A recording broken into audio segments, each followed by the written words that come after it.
توني كروس لاعب ريال مدريد السابق المعتزل كرة القدم يدافع عن فينيسيوس جونيور بسبب الانتقادات التي طالته بعد انفعاله أثناء استبداله في الكلاسيكو. وقال كروس: أنا أيضا لم أكن أحب أن يتم استبدالي في ريال مدريد، أنه أمرا صعبا على أي لاعب. عندما تلعب مباراة استثنائية خاصة في مباراة مثل هذه لا يمكنك أن تكون سعيدا باستبدالك أبدا، وتريد أن تلعب لآخر نفس. وما حدث من فيني هي حالة عاطفية استثنائية تحدث عادي جدا في ملاعب كرة القدم، ولكن ما أخطأ فيه فيني فعلا هي لقطة تركه الملعب والذهاب إلى غرفة تغيير الملابس.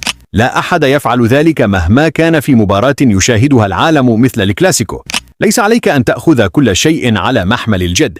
المدربون أيضا لا يفعلون ذلك، وخاصة عندما كانوا لاعبين سابقين. أنا متفق مع فيني على انفعاله أثناء قرار استبداله، ولكن لا اتفق معه فيما قام به عندما خرج وذهب مباشرة إلى غرفة ملابس ريال مدريد. فما رأيك بتصريحات توني كروس هذه؟